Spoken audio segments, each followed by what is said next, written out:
And we aren't even live yet. Yeah, good morning, Mike. And we're not even live yet. There we go. So, hey, good morning, everybody, and welcome to Talking Niagara on Wednesday, March the 19th. What are you doing with the year, Dave? Pardon me? What are you doing with the year? We only just started and it's already March. Well, the way things are going, I want to get this year over with quick. And the next 4 years, maybe arguably as well. Well, 2 years anyway. The whole idea that Trump's got 2 years to do what he wants to do, very fast, very quick before the midterms. Do you think the midterms will actually turn him over? I don't think so. It depends on. Remember, it's quite early to tell right now. Yeah, he will plan a few coups. He'll do a few things to make himself look really good when that 2 year comes. But it's very, very difficult to get people out to vote on midterms. That's the big issue. Yeah. Obama, even with Obama, who had a lot of currency basically with the Dems, couldn't get them out to vote in any large numbers in the midterms. Typically midterms, in my watching have typically gone to the Republicans. Well, they'll go either way, and midterms usually are a time where they can limit executive authority if the people choose. Now it'll all be based on the economy. Because that's the number one. That's the number one driver of the vote, no matter what you want to say. The number one. We'll get to talk about this one during the day anyway. Okay, so it cost $528,000 last year to run Niagara Falls City Council. Yeah. I have to say that actually, considering everything, everybody knows that I think the mayor's salary is way too high. I've said that. I'm unashamedly say that. I've been saying that for years. Sorry, Jim, but it is. But I think that generally speaking, I think they've kept these costs relatively under control. Yeah, it's not too bad. Paul and I looked them over during his show. Thank you very much, Gary, for getting me there. He gave me a reminder notice that I didn't see. My internal clock is all wrong, so I thought it was going to be next week, not this week. But during that show that Paul does about city council every month prior to the council meeting, we discussed that, and the base rate basically for an individual councilor is about 28,000. The mayor himself gets a base rate of 124, 125,000. Yeah, but the individual councilors are north of 28,000, and then they are paid for committees and expenses that they incur. I think Lori Lococo was the most expensive counselor, but that is not really a good way of putting it because of the amount of work that she does put in, and so she is on more committees and that kind of thing. So she gets more pay. She goes more places, right? She also has expenses, and probably her expenses are among the higher because she actually. I was talking to her one day when you were off away, and she was saying, well, part of what she looks at is they're talking about a development and an address. She's not familiar with the address, so one of the things she does is get in her car, go out there, take a look at the papers, take a look at the land, and get an idea of the lay of the land and drive around that area. Yeah, I don't know if does Lori have a day job, or I don't believe she does. I believe she's 100% dedicated to this. Yeah, which is an advantage for a counselor.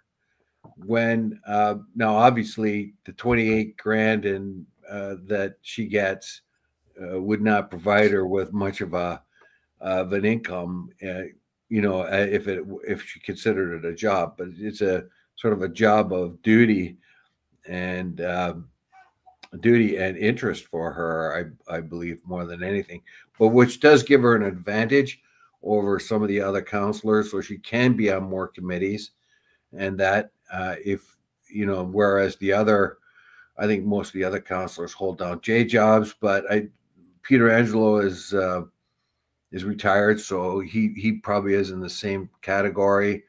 Vince Cario, now another counselor, he's in that situation too, where he's a retired guy. He can devote more time to city council matters.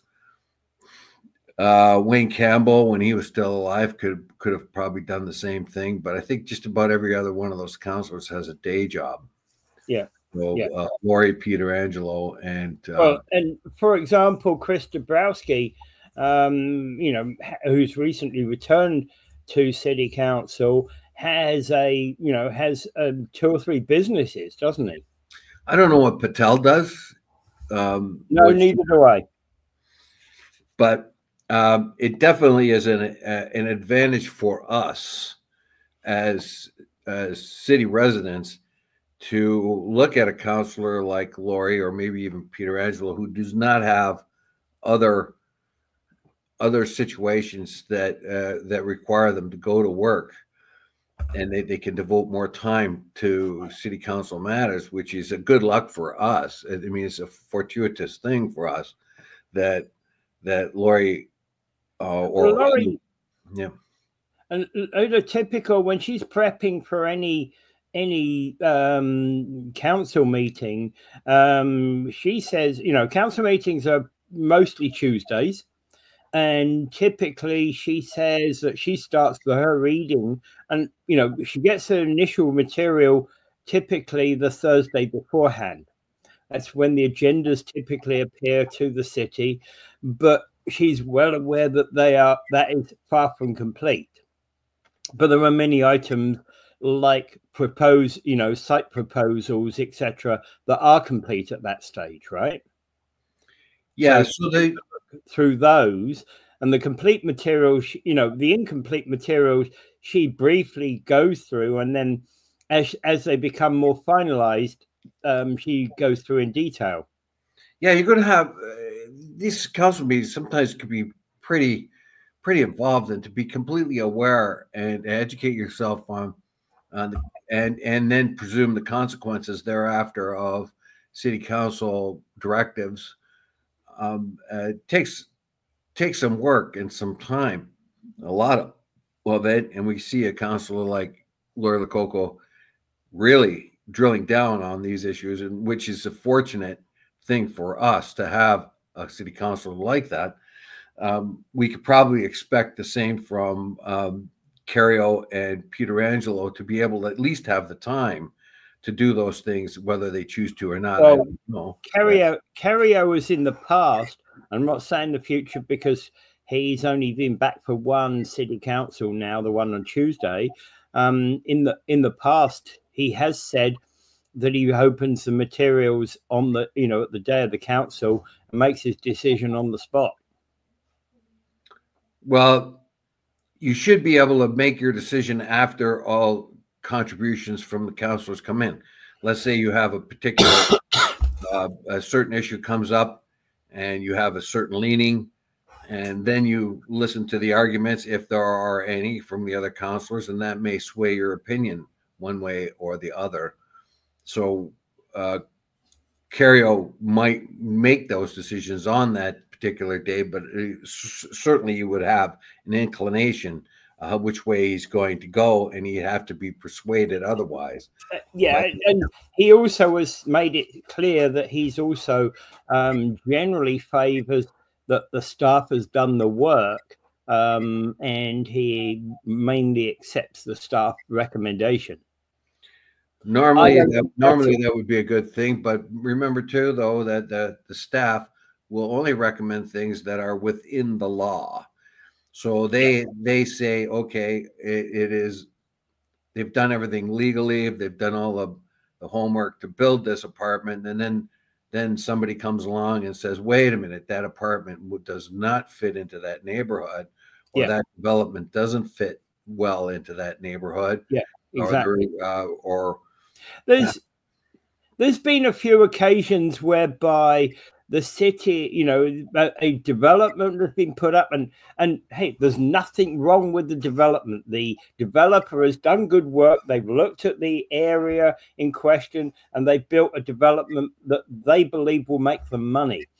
Except that people on the city have said, nice idea, just the wrong location. Sure, we've seen that. Yeah, big and small. We've seen like the condo that was supposed to be on River Road there, and that was very controversial, and it got that big condo development got axed because of resistance from the city people, the people in the city. But if you were to look at the staff would say, well, yeah, it conforms to everything you're supposed to do, so we can recommend it based on that.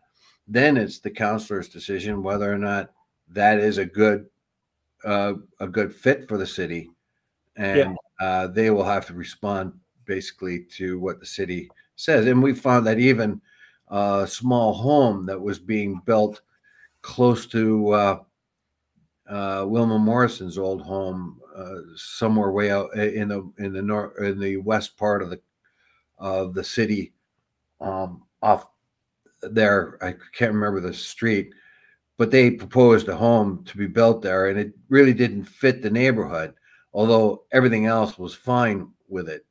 So the counselor says, yeah, well, that's a nice home and everything, but really doesn't fit into the neighborhood. And the neighbors don't like it, and with good reason. So they had to turn it back to it was just a family guy. Every once in a while, the council kind of goes against what the staff say, and especially if there are members of the public in the gallery who've already spoken their piece and said, yeah, we don't want this here. Yeah. So ultimately, it's down to council. All the staff can do is say, we can approve this based on what the laws are and the conventions, right? It is now the will of council whether to decide ultimately if this is a go. Yeah. And Randy West is saying only if they actually devote more time. Just because they don't hold other positions doesn't mean they invest the time. True. It is to be a city councilor these days, you have to invest the time. And because we can see it more clearly than we can see municipal or provincial or federal government works. We can see the time to time, the minute by minute process by which something happens in city council. Well, a little bit more in detail. Yeah.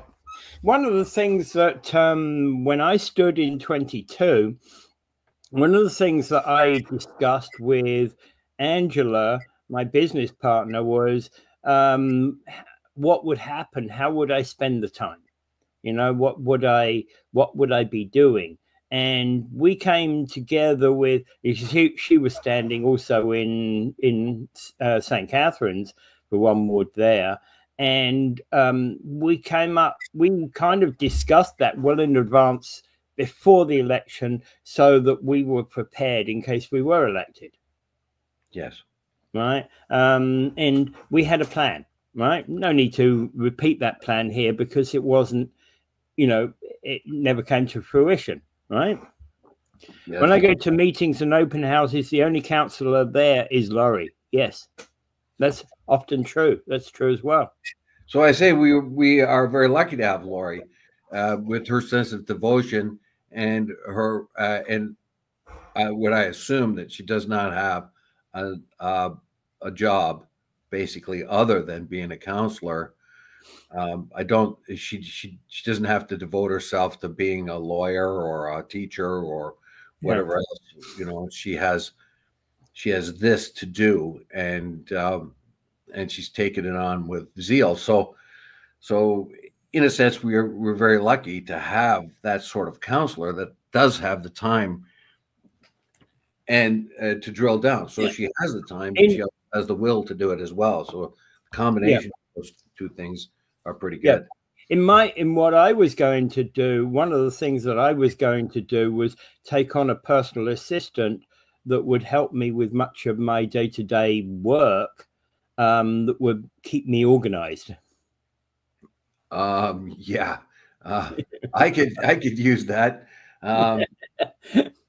Disorganization is my middle name.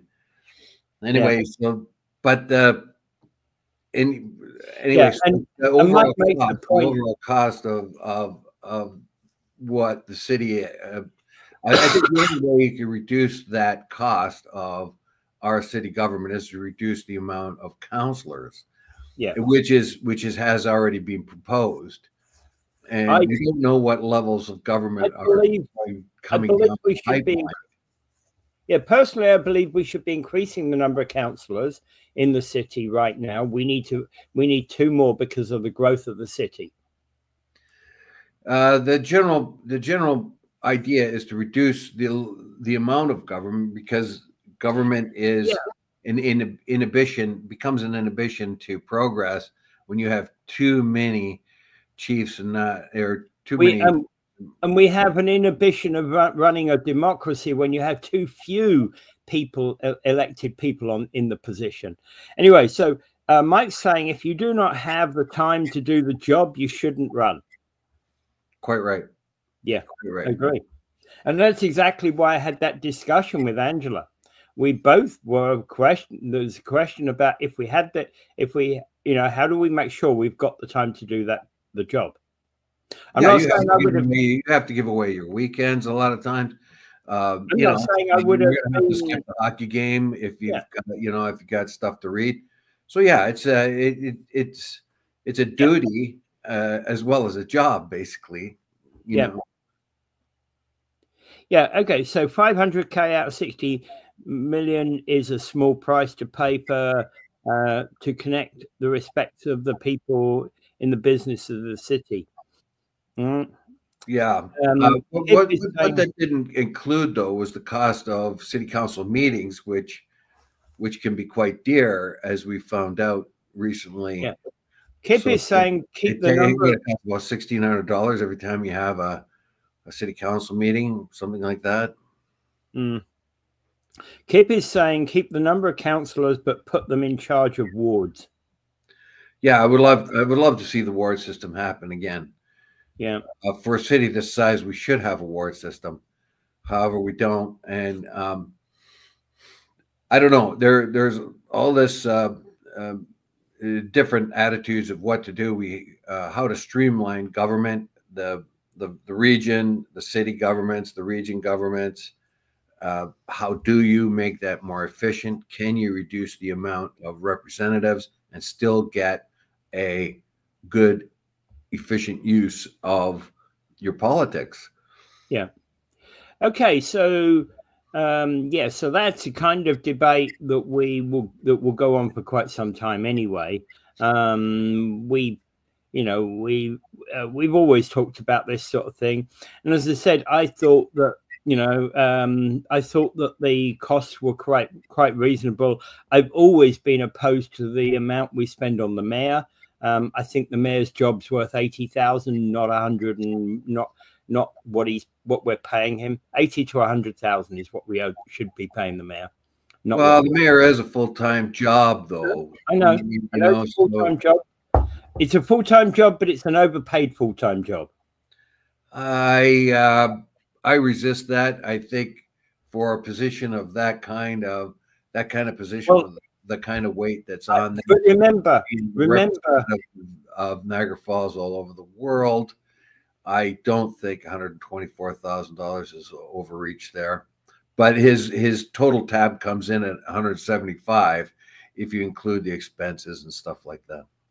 But remember, Dave, I've been consistent about this. I think I've been saying from the outset that the mayor is overpaid, and it's not just the mayor. The CAO of the city is overpaid as well.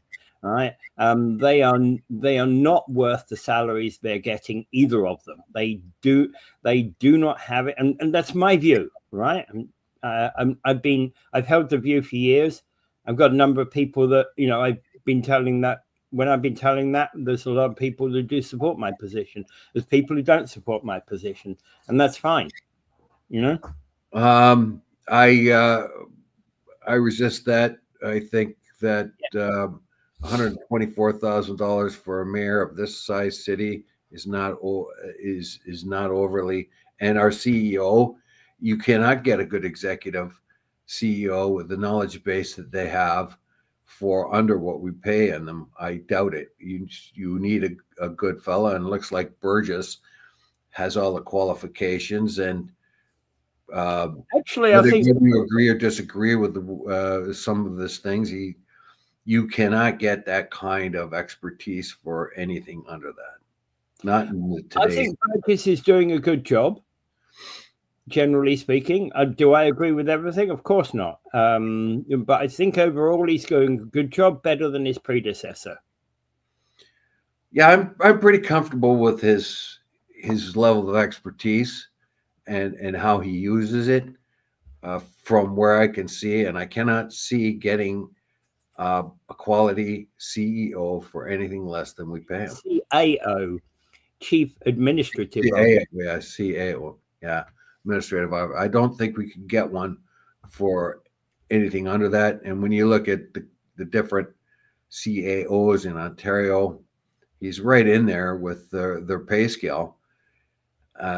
I don't think you could go say, hey, you know what, we're looking for a CAO that will work for $50,000 less a year. You're not going to get one, or you won't. Okay, this is another thing. Kip Finn is saying they haven't earned their wages. I feel the salary is reasonable, but they need to produce results, and that's the key factor. That's one of the things why I would say that if they were paid the scale that I think they should be paid, I'm not saying they shouldn't get bonuses. I'm saying they should get achievement bonuses, but that's a different matter. That is so. You're really opening a can of worms there, because you'll get false narratives, you'll get hyperbole, you'll get all kinds of things, and it'll be harder for you to sort out what is a truthful reckoning of what they do, you know, particularly for people who don't understand the job. It's like when my own particular union, we had a push to get rid of our secretary. So we had the business agent and we had a secretary, and our membership wanted to get rid of the secretary because they felt that we could do those jobs without her and we could save her salary. I was against that completely. I didn't think any of us could do anything. They felt that all she did was answer the phone and stuff. Not so. She knew the contract better than anyone else. She knew everything. So this idea that you could save money by getting rid of somebody because you don't think they are an expert or doing what they're doing, if you really have to know what you're doing to say something like that. I'm not denying that. I'm not denying that. But again, you'd be right. So Karen's saying I'd be right if the mayor was a 9-to-5 job, but it's not. I've seen plenty of people, by the way. I've seen plenty of people, Karen, who are salaried at, like, say, 50 or 60,000, and that's not a 9-to-5 job either. They come in late. You know, they come in late, or they stay late when things are happening at work, and they don't get extra pay for it on a salaried position. Look, in 2007, I made, I think it was $107,000 working really hard on a lot of shutdowns and a lot of industrial activity that was happening in the area. I made the sunshine list because I worked most of that time in Ontario Hydro. So that was a very unusual year for me. It was like almost double what I would normally make at that particular time. And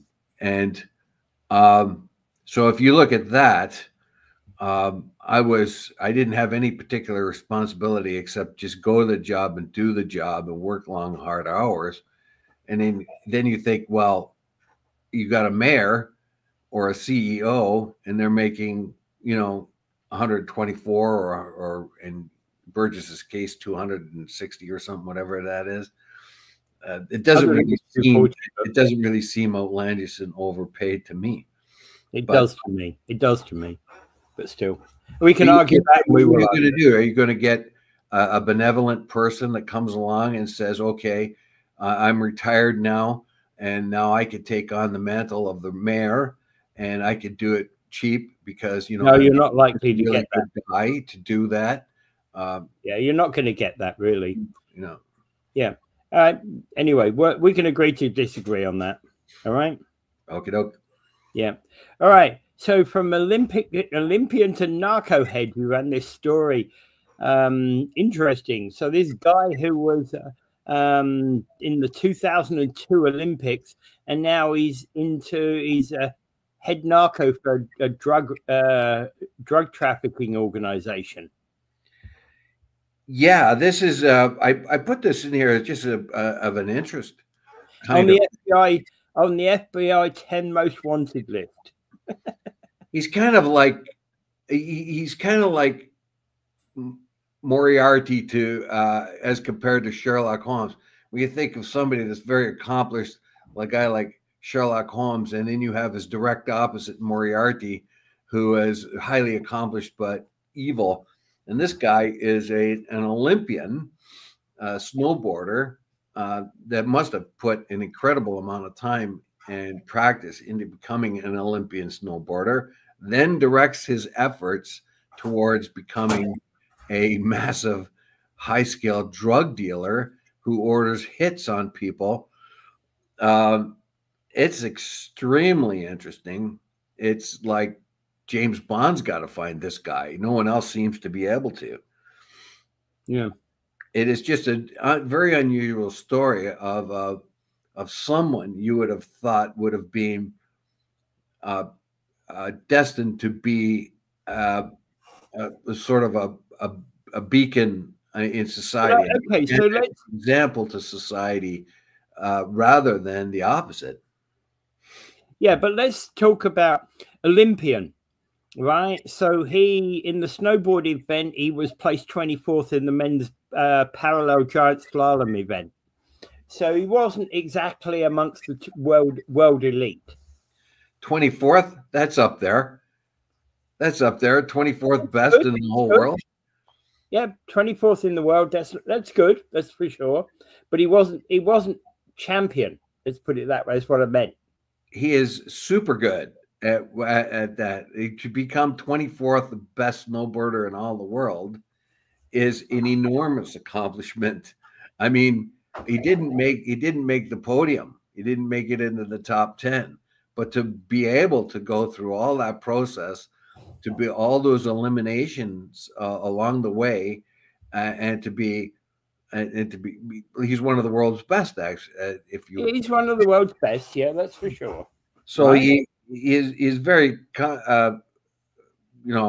he's done super well at that. Well, normally a person like that who has been an Olympian becomes a someone to be emulated, someone that is honored, and someone that usually goes into society and becomes a sort of a someone you look up to. This guy's gone the other way.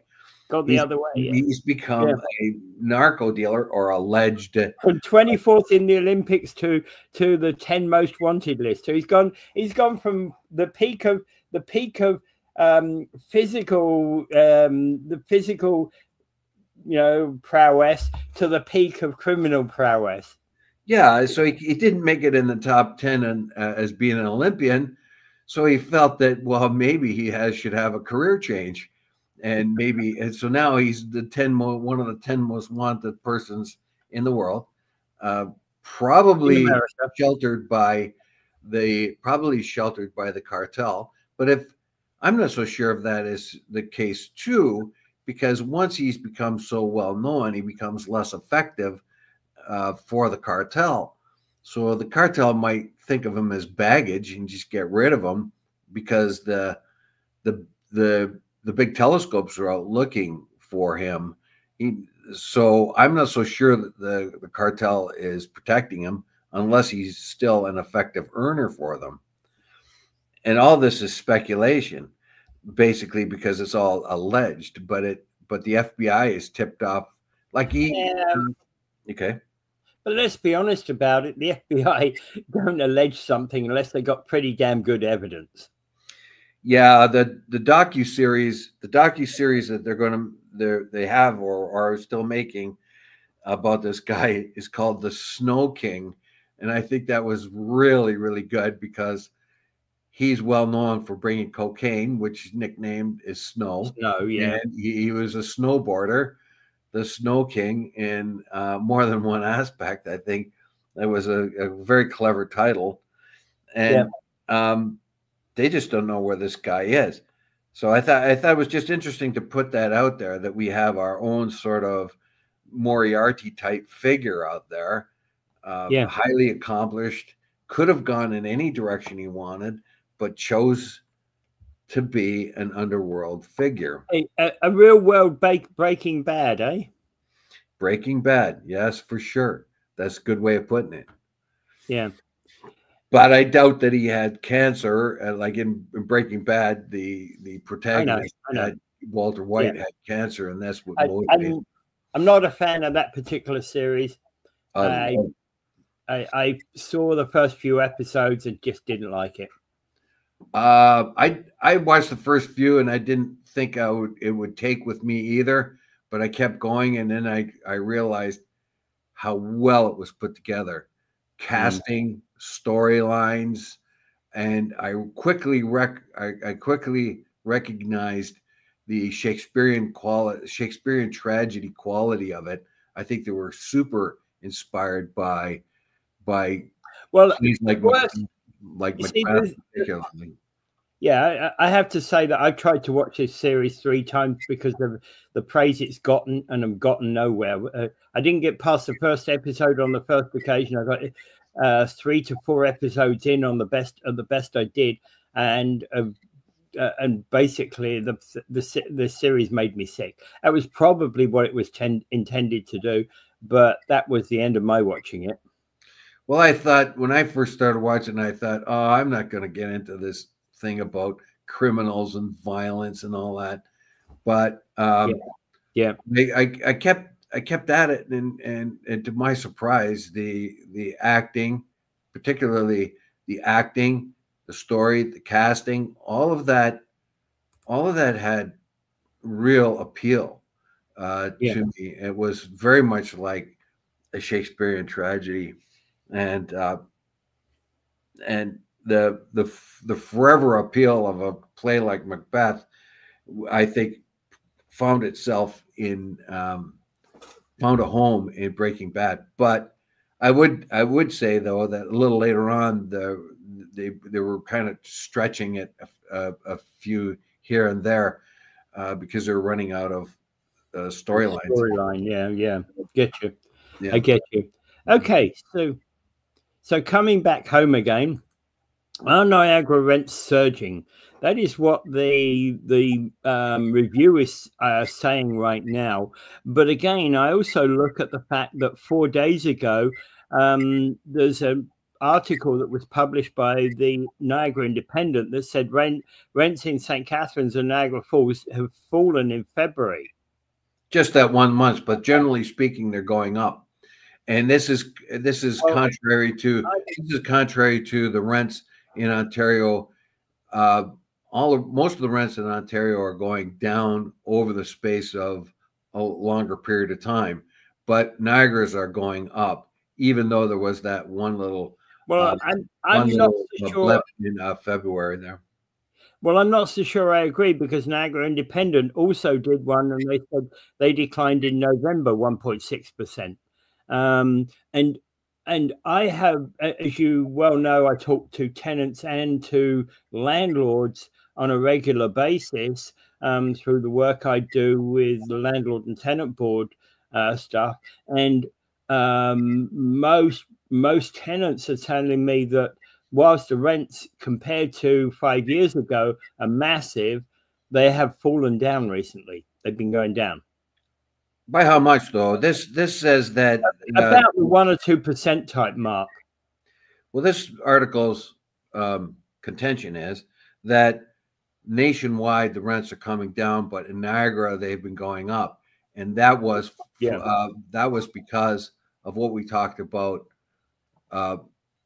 yesterday, basically, or the day before, where we see that a lot of hogtowners are coming into Niagara and pushing rents up. So they're making the decision to leave their the difficult cities to live in because of the expenses of them, and coming to secondary markets like Niagara Falls, which are still within a stone's throw of the places where the rest of their family. And for them, you see, to them, if they've moved from what's a $4,000 a month rent, and they're picking up a place at $2,500 a month, they can afford to actually put in a bid that's, say, $40 a month over and above a local person, because of the local person can't afford to put in the extra $40, for example. Yes, so it overall our rents are going up. So says this article. Despite that we had a little blip going down there or leveling off, where you're looking at $1,750 a month for a single. I think it is here, a 1-bedroom, asking rents for $1,750. Now, a little bit of the silver lining in here is that rents may be leveling off because the renters, the landlords, are looking for good tenants, and so many of them have been burnt by a bad tenant that they're looking for a good tenant. And you can negotiate if you have a reputation already established as a good tenant and you want a different apartment or moving from one city to another. You can go to the prospective landlord and say, look, I lived in this place for 5 years and I paid my bill all the time, and my landlord has nothing but good to say about me. He will give me a reference. The one I was at the previous before. So if you have a reputation of being a good tenant, that may mitigate what you pay for your rents, because the landlord would like consistency. The landlord would like somebody to come in that they can count on to pay the rent and not make trouble, and that kind of thing, and stay there for a while. That may be the difference between what you would pay if you did not have that kind of cred. Yeah, absolutely. And the whole thing about I'm not so sure I accept the word surging, but I accept that they're still going up. It says here, it's worth noting that month over month, a 1-bedroom apartment in Niagara Falls did go down a little bit, but the tendency, according to this article, is going up. More than in this area, more than the rates in other Ontario cities. All right. Okay, so a Costco executive, this is a US executive, is predicting the return of inflation. Right? What's that article? Oh, the Costco one, you mean? Yeah, Costco Exec is sounding alarm on a concerning customer trend. Basically, Costco, as most people will be aware, got a reputation for actually paying their workers above minimum wage. You might start at minimum wage, but if you're doing a good job, you'll have your salary. You'll have your wages increased and bonuses applied. Yeah, they are going contrary to what the other places are doing, where they keep their they have a fast turnover with people being paid the least amount of possible. Costco has a different philosophy. Uh, they want their employees to stay, and they know how much of their profit they can share with them with increases in salary. So they're looking for consistency and good employees that they will pay reasonably well or better than other competitors. Yeah. And they're talking about their wages here in Canada are often rapidly above $20 an hour for their own minimum, and they often go up as high as $31 an hour, even higher, depending upon what role you take on. Well, that would make more devoted employees right away. I don't think Costco has much to worry about. I rarely go into Costco, and I have to go with somebody who has, I don't know, a card or a membership or something like that. Yeah. So I'll go in there with somebody like that, usually just because I'm the driver of that person. But I sat out in front of Costco during the Salvation Army kettles. I have never seen that many people go into any place and come out of that any place in those kind of volumes. Whether you're in a grocery store or whether you're in places like the liquor store or other locations around town with the Salvation Army, I never see like that. It was an incredible flow of people coming and going in mass. Now, naturally, it was around Christmas time, but still, compared to all the other places, they have a huge customer loyalty. It must be. And I think probably that business of having a membership drives part of that. But also the prices. Well, membership does drive loyalty, that's for sure. Because, whilst I have a Costco card, I'm not saying I don't do my weekly shopping at Costco. I could, but for example, I think that generally speaking, I would get better veggies at La Coco. I'd get better fruit and veggies at La Coco. I might get some, for example, I got a salmon from La Coco at a better price than I could get it at Costco. Well, if you want to compare it to Walmart, which would be probably in the same sort of zone, like same type of store. Yeah. Walmart, when I was standing in front of the kettles there, they had a lot of people coming, but nothing like Costco. Yeah. Like Costco is insane. Yeah. So you're just whatever they're doing, they must be doing it right.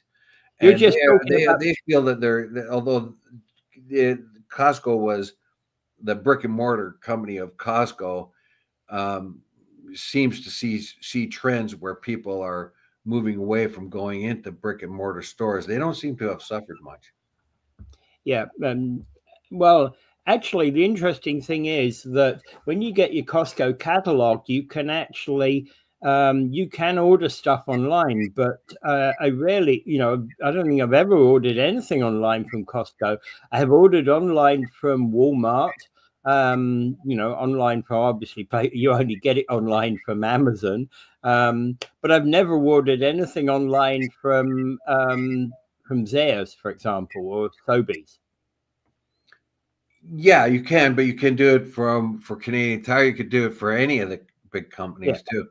The hard thing here is that they feel that after COVID and people started to pinch their pennies a little bit more because of inflation and COVID and that sort of thing, and the idea that they could do their shopping online, a lot of them were pushed into that they would not otherwise have done, have become somewhat habituated or at least reliant on some kind of online shopping. Yeah. Which takes away from the brick and mortar places where people actually go in person there. So those are the challenges now for the big brick and mortar stores. But I'm not so sure. I think they see a trend where people are actually going back into a store now. But anyway, they brought that up. to see but if he's concerned. The CFO of Costco, Carrie Millertip, is concerned about the return of inflation. yes, and tariffs. Yeah. Tariffs are more are could, it looks like they will push inflation up, because of course now you're going to have to pay more for many different things. And when the US imposes its April 2nd tariff for everywhere around the world, that's going to increase at least in the short term, or at least in the next couple of years, it's going to increase the amount the American consumer pays. They are still not being on the level with the American consumer.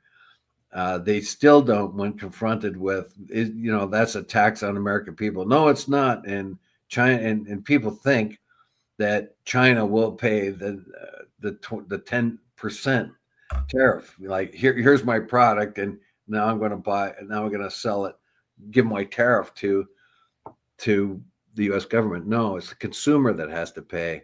If you're importing washing machines from South Korea, and that tariff is 25%, the store owner is the guy that's paying that 25% to the government of the United States, and then passing it on, that expense.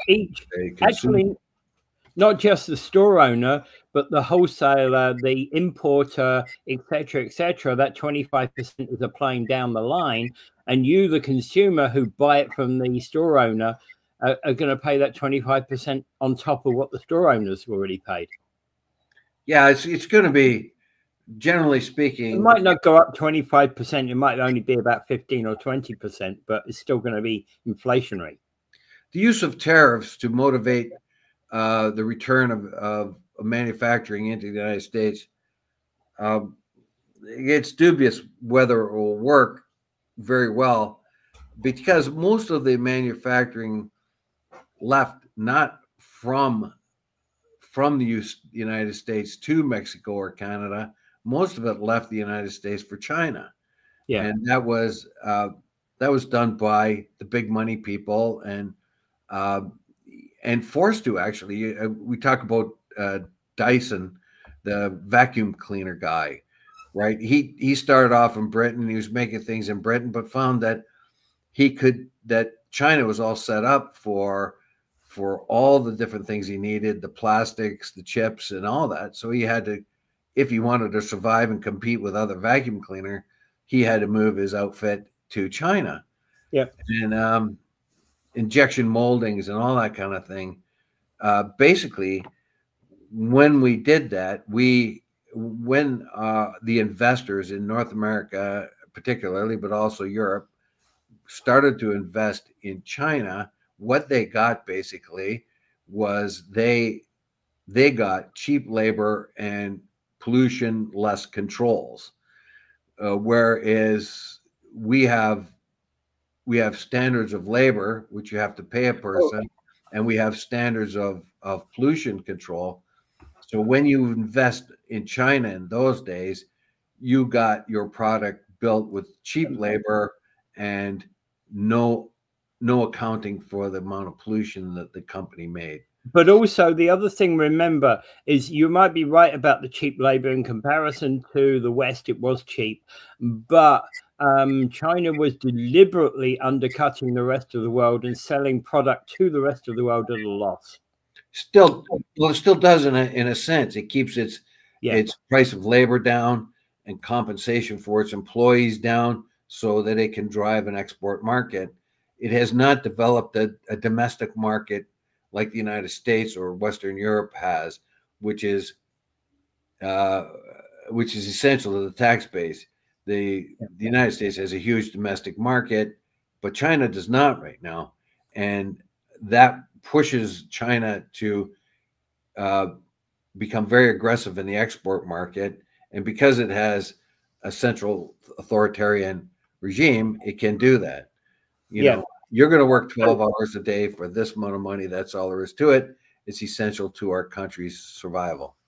Yeah, and so Kip Finn is saying Niagara Costco is one of the most profitable warehouses on Ontario. I believe that, Kip, because I also know that you work for Costco or used to work for Costco at one point. And actually, this is one of the biggest stores in Canada right now. And the only thing is, as they've added new stores, and the Niagara Falls store is what, 3 years old now. It's newer stores that have become bigger, but this is amongst the biggest in Canada. Yeah, right? and they're paying more, so that Yeah. may be a little bit of a red flag to the other companies like Walmart or something like that, who Well, at least in the United States are very, very well known for being, I would say, parsimonious with their employees. I was going to use Walmart employees have to also get food stamps. I was going to use a different word. I was going to use a word that more people would understand. The word is stingy. Yeah, cheap. It's cheap and stingy. Okay. Kip Finn says the council should change their focus and approach on other businesses like, this is idea, but I think he means IKEA, Princess Auto, and set up shops in the Falls. The money is obviously there. I'm sure the residents would welcome the jobs. Absolutely, Kip. Oh yeah, yeah. Well, and I'd like if you've ever been to Princess Auto, it's like, for a guy, it's like mesmerizing. You go in there and you see all this really neat stuff. Right? You could just go in there, like, you don't even have to buy anything to get joy out of going in there. You just see neat stuff everywhere. Car stuff everywhere, yeah. Well, tools, especially tools and stuff. I was a tool guy, obviously a millwright. Oh, you see that better micrometer, or you see this. And you see a whole cabinet of snap-on tools, and your kind of your tongue's on the floor, isn't it? Oh yeah, I just take if I saw that, I would just get a chair and pull it up and watch it for 2 hours instead of a movie. Sad. What a sad Git. Oh, look at that compressor. Oh my God. Okay. Yeah, so this is actually how we run our show. We go from looking at compressors to looking at Egyptian mummies in one breath.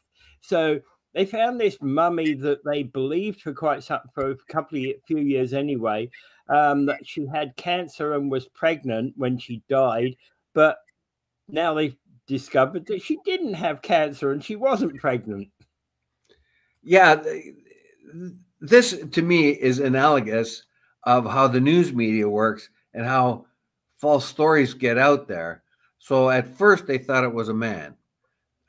They first thought it was a man, and then they took the mummy and examined it, and they didn't examine it quickly. So the first thing is, well, there's this man, but then there was this shocking story, like, of interest, that a woman had died pregnant and being prepared for burial with a fetus inside her. So this become very, very interesting. The whole world is now focused on this, and everybody's talking about a woman that died with a fetus in her and was prepared for burial that way.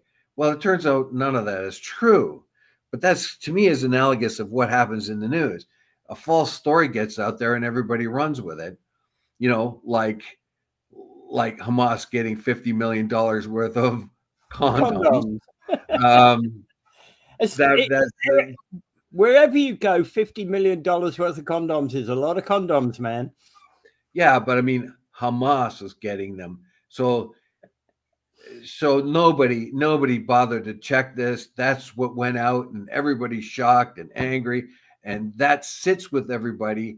And then it's not until later the real story comes out, but everybody still has that idea that the United States was feeding Hamas $50 million worth of. But the interesting so this too, because this was a story. Nobody checked it. Right, they did some pretty bad research, came up with this idea. It was only an idea that went out into the news and was accepted as truth. And now they have to roll it back and say that, yeah, no, none of that, you know. Well, this mummy was brought from Egypt, from the Luxor area, ancient Thebes, and was brought to the University of Warsaw in Poland in 1826. So it hasn't been significantly studied over the years, but they recently did some X-ray studies and some other ultrasound studies, I think, of it. Yeah, they did proper research this time. Yeah. And they found, well, no, it was all part of the embalming process. So what they find in the middle of this lady is nothing to do with a fetus. It has to do with embalmed parts of her internal organs, it appears. So there you have it. We like to jump on a story, spread it around the world, even in archaeology, and then have to say, oh, well, wait a minute. We had it all wrong. We didn't do it right. And whoever is the archaeological journalist did not ask the proper questions to expose this as fallacious type of conclusion. And that was right away in my mind. Here we go. Even in archaeology, you can get a really fallacious type of report that everybody accepts as gospel, and that sits in the popular consciousness for a while, and it takes a long time to dislodge it. Yeah, there are lots of people around there, and lots of universities where professors are talking about this woman who had a baby in her, and then if they had looked a little closer into the kinds of research they did, they would have said, well, wait a minute, that was not exactly the best research to come to that kind of conclusion. Yeah, and in fact, they found 4 distinct bundles in her pelvic area, which obviously was what drew them to the conclusion she was pregnant, before they realized that they were 4 distinct bundles. And these distinct bundles, and they use the word bundle wasn't my word, it's the word that's in the article, and it's in quotes in the article, right? But these bundles were items that were put there during the embalming process. Yes, and I think it was also should be of note that Egypt was a 3,000-year-old society before it converted to Christianity. So for over 3,000 years, probably about 3,500 years, they had some sort of embalming process, and that mummies were so abundant, or had been so abundant in Egypt. At one time, they were so abundant that some of the locomotives used them for fuel when they ran out of coal or whatever else they used in their locomotives. So that gives you an idea how many there are over the space of 3,000 years. So they dug a mummy up from the side of the railway track and stuck it in the. Well, they just had a bunch of them. People went looking for mummies, and they had so many of them, and they became unclaimed. And okay, well, we'll use them. We'll throw them into the to the boiler to get up some heat. I don't know for how long that happened, but there are incidences noted that that's what they did sometimes. You never know how many of these, like the 3,000-year-old mummy put there, and it never got a chance to be studied because somebody needed fuel for the locomotive. Yeah, well, this is the way it goes. Yeah. In a way, it's interesting that now that's a story. Okay, now I'll put this out there. That's a story I read about, but I haven't confirmed it. So that may itself be hyperbole. So I'm putting that fact out there without checking it. So right now, I've just put into the public realm and something I read about them burning mummies and locomotives. But you know what? I didn't do any fact checking on that. So that's a bad on me. It might be true. You never know. It might be true. But I didn't fact check it. Here's a thing that could well be a little bit disturbing. We haven't got time for this. We'll come back to this tomorrow, I think. Yeah. Okay, so we'll finish on the mummy story today, and we'll look at democracy tomorrow. Wow. Turn into terrorism. What was that one all about? Sorry? Karen's talking. What's the one that's Karen talking about there? Karen? Yeah, she's pointed out it took minutes for that car accident at the border turn into terrorism. Oh, that was yeah. You're quite right. You're quite right, Karen. That one where that Bentley blew up, is that the one you're talking about? Yeah, that's the one. Yeah. Yeah, definitely.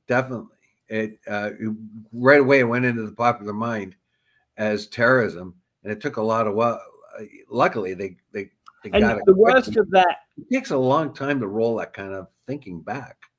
Yeah, and the worst of that is, of course, what happened there. It was a car coming from the US to Canada, and it was painted almost immediately as a terrorist attack against the US, with the car going into the US. Yeah, exactly. Yeah, and so much so that that even it was brought up in Parliament, and Pierre Poilievre was dressed down for accepting it as reported on the face of what it was. Yeah. That was quite an old. That's about a year or so old, isn't it? Oh, maybe more. But yeah, Karen's quite right about that. That's a good example of it. How hyperbole and I don't know, shock value things are so important to the press. They put them out there. And you can't get a whole lot of value out of press when they want to make a deadline and they need something to put in their front, quickly, and it takes a long time to roll it back. Yeah, and sometimes it's just like the man swimming in the Niagara River is actually trying to escape to America, when all he's doing is swimming in the Niagara River. Yeah. Or you could turn that another way. The man swimming in the Niagara River is on track for is suicidal. Oh, sure. Yeah, it could be. Yeah. So everybody's made these assumptions. And I told you about when I was in Benghazi one night. I was in Benghazi walking around one night. It was a really nice night. I was walking all over Benghazi because I was a little bit restless. The next day I went to London, and I saw this report by a journalist there talking about the demonstrations that were happening in Benghazi. There were no demonstrations happening in Benghazi. There were demonstrations that were expected but didn't happen. But now you had this journalist that had to make up some kind of story, and she got on the news, on the television news. I'm looking at her, and she's talking about the demonstrations that had happened in Benghazi the night that I was there walking around. There was no demonstrations. Believe me, there are impossible to miss because they're all staged and they're huge. And she had no evidence of it. There was a couple of people walking around. I think she was close to the post office in Benghazi at the time. And that was just a complete lie. But if you were watching the news, you'd say, oh my God, they had this huge demonstration in Benghazi. There was none. Yeah. Right? Yeah. I've seen that sort of thing before. Yeah. All right. I think we can leave it at that point. Yes, we can. And without further ado, I bid you adieu, everyone. And I just like to leave you with this. I guess Trump is backtracking on his USMCA, which would be the greatest deal ever made. Apparently now he says that he's been tricked and cheated and lied to by the Canadians on that deal. So it's not his fault that it's not working. It's because he's being deceived.